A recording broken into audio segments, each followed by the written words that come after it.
Wow, guys, you need to go and watch that film. If you have not watched it already, why are you wasting time? Go and watch it. And before we continue on this video, I just want to say this is a spoiler alert, literally.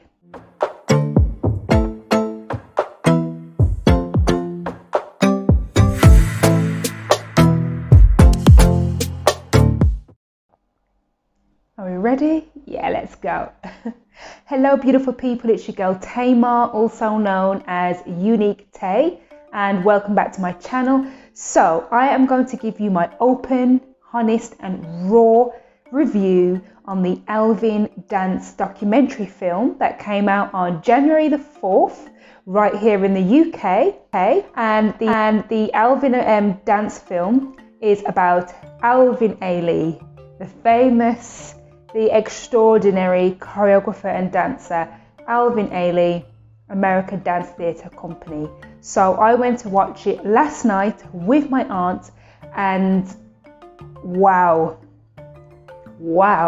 guys, you need to go and watch that film. If you have not watched it already, why are you wasting time? Go and watch it. And before we continue on this video, I just want to say this is a spoiler alert, literally my open and honest raw feedback. Who are the amazing, astonishing, fantastic dance company Alvin Ailey American Dance Theatre, for those of you who don't know and would love to learn more. So the dance company was founded by Alvin Ailey himself in 1958 in New York City. So Alvin Ailey himself, he is from Texas, and he was known as a choreographer, a dancer and director, and an activist. Ailey really wanted to really portray Black artists, Black bodies, Black individuals in a very expressive and artistic way. And I gathered that watching the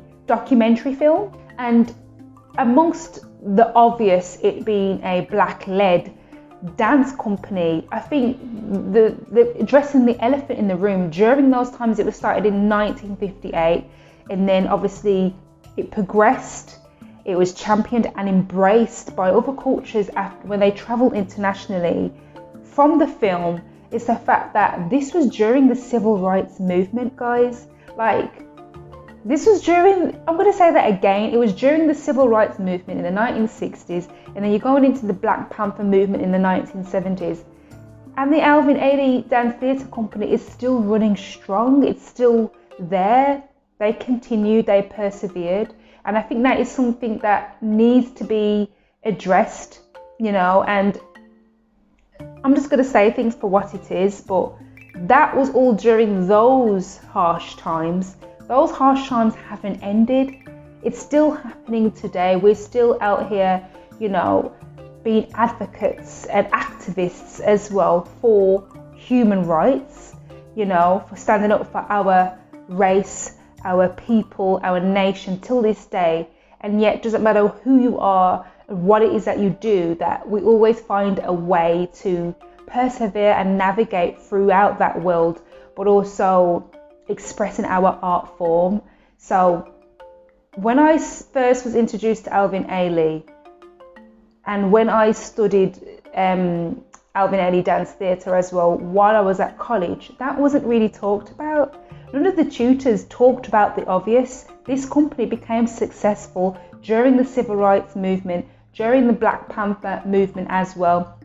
And today, everyone is talking about the obvious since 2020, the Black Lives Matter movement.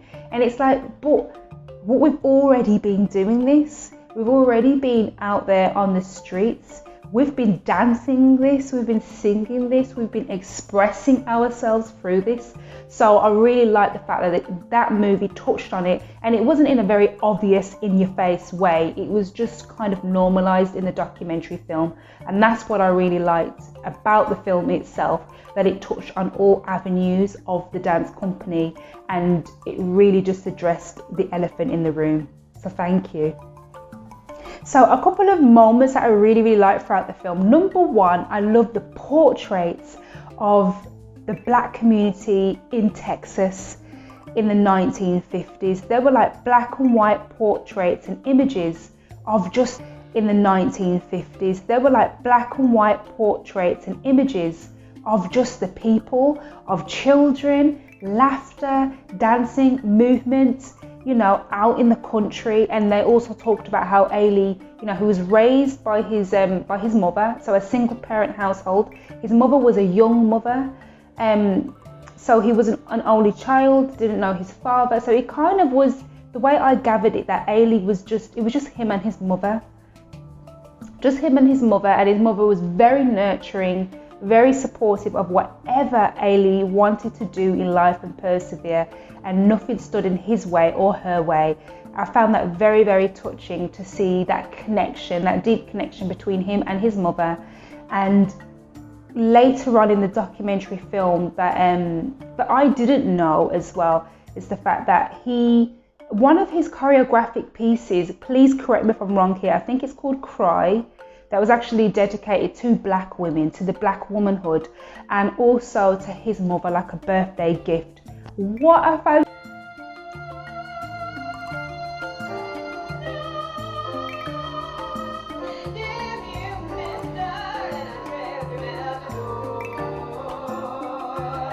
what a fantastic birthday gift. I'm like, top that. Give your mother a birthday gift by making a choreography and showcasing it to the world on stage. And that's how powerful dance is that he's brought all of those blood memories, as they call it in the documentary film, those blood memories, those upbringing memories.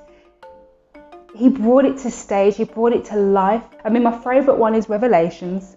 It's the most obvious one, but I also like a couple others. Wade in the Water. I love Wade in the Water, is another favorite one of mine. So a lot of that score, that repertoire. There were also a couple of other, you know, famous choreographers and inspirations from before Ailey's time that were referenced in the documentary film, where he got his inspiration and teachings and learnings from, and just others who were around during that time. I really felt that was very well put together and give respect where respect is due. So a couple, for example, were Martha Graham. So I studied the Graham technique when I was at university. Oh, for all my dancers who are listening right now, wherever you are, you know the Graham technique. There's no ramping around. It is strength. How I can best describe the Graham technique from Martha Graham herself is pure strength, core strength. There's also references to Lester Horton. So the Horton technique is the Horton technique is clear and vivid throughout most of the choreography when I've watched the dance theatre lives in. So the Lester Horton technique, I find it with lots of lines, very kind of pedestrian. That's how I describe movement for the naked eye, that is. It's kind of like lots of lines, tall and slim and slender.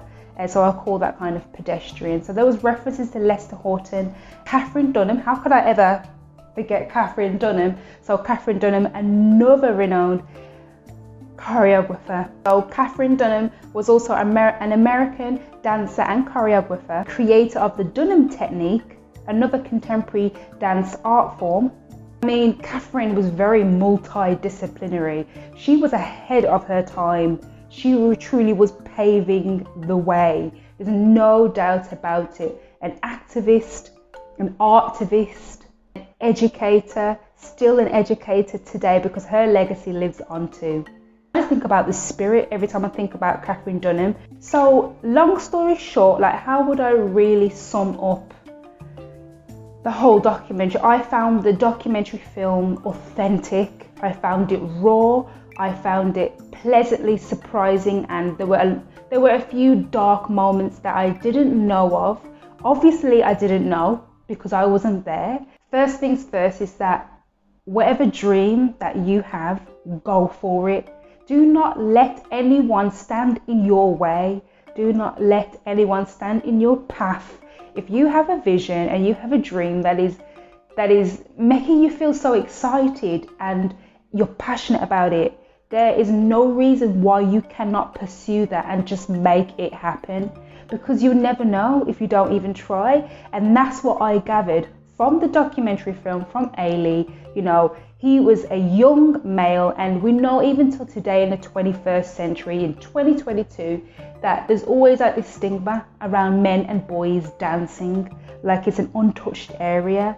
It's like it's only for girls. Anyone, doesn't matter what body and sexuality, background, you also have the freedom to dance. And that's what I liked with Ailey, is the fact that he was a young black male as well, from the deep south. And it's like, he brought that to life, and he really conquered many, not just in the black community, not just to the white masses in America, but as a male as well. That's what I really, really liked about what Ailey created, that from afar, even I feel the community spirit. The dance community is that we're not just a community, we can be a family. We can be a family, we are a family, and only us know the jingle. We know what goes down, you know, on stage, on the theatre.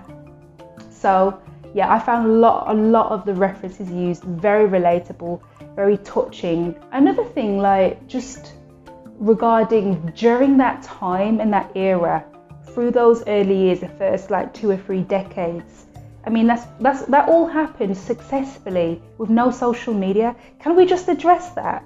No social media. We have social media today, where we have the opportunity to connect with anyone from around the world off the tip of our finger so quickly. And yet I still hear that artists and dancers complaining that they can't find work, they can't get their work off the ground, or they can't find like a partner in the arts world to develop work with. And I'm like, but we have social media, we have the privilege that they didn't have then.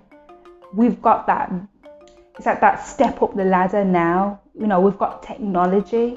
I don't even want to turn around and say we have it so much easier, because even though I feel like we do, in every generation, every era, there's always an ups and downs. There's always pros and cons, isn't there?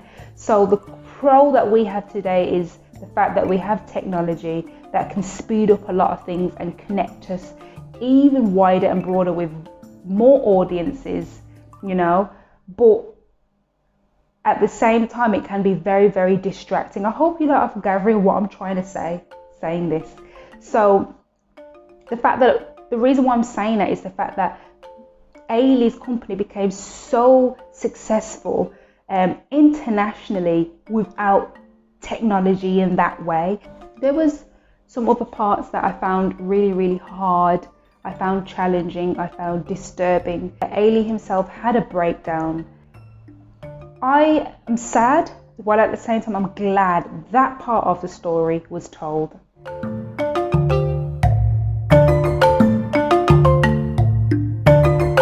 I've got my hot water bottle here, guys, because it's so cold and it started to snow outside as well. Anyway, so where was I? I was talking about Ailey's mental health and what he was living through, and his struggle to kind of continue leading the company. And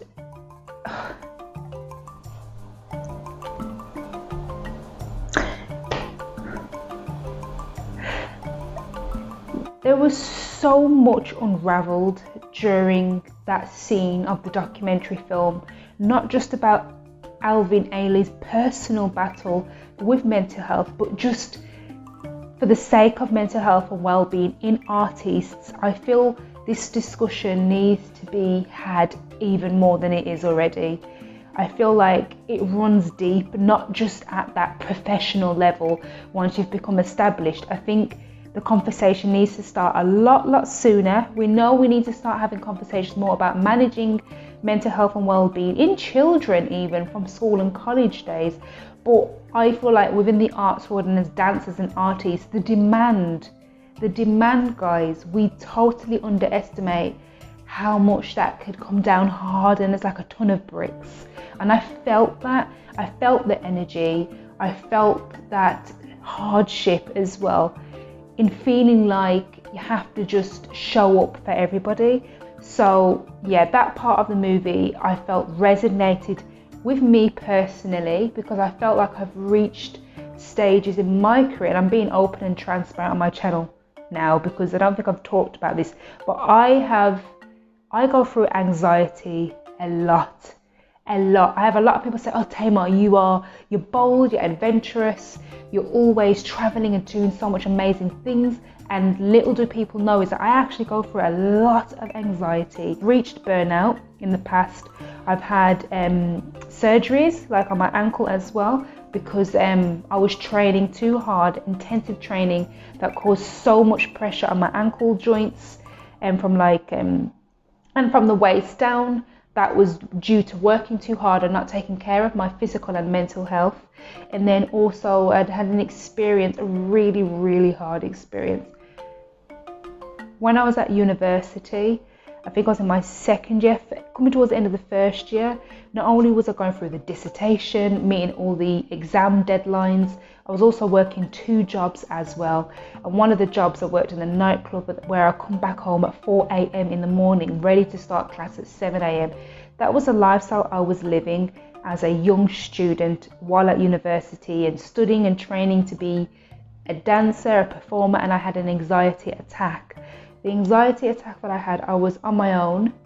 It was in my room, in the halls of residence. And that vivid moment will not ever leave me. I've moved on, I've overcome, and I know the best way now moving forward how to overcome that. Please listen to your body. Please listen to your inner voice.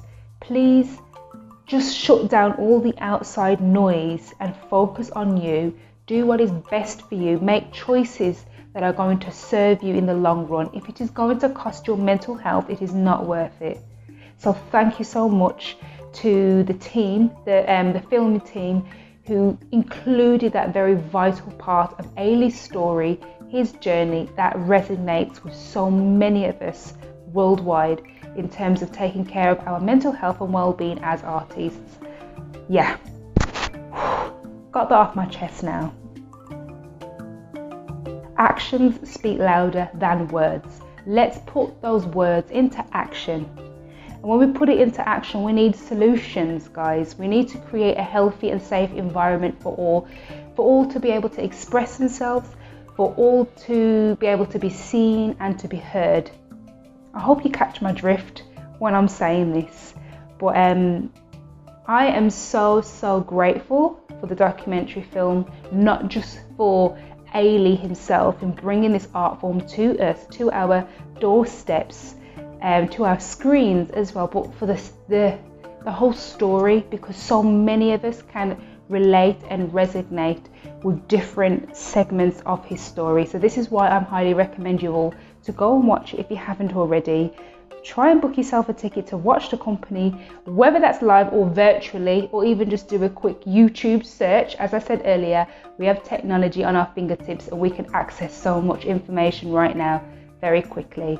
I just want to say a huge thank you for all of you watching this far. I really went on longer than I wanted to, but I love to talk. So thank you so much for watching this video. If you really like this review, please do give it a thumbs up. Do share across your networks to watch my open, honest and raw review of the Alvin documentary film, and drop your comments below. Is there anything I mentioned in this film that you agree with, that you understand? Let's have a chit chat, let's talk. Equally, for those of you different perspective, I would love to hear from you as well. Thank you. Subscribe to this channel. I really would love to do more reviews now. I'm super excited, and Happy New Year if it's not too late to say. All right.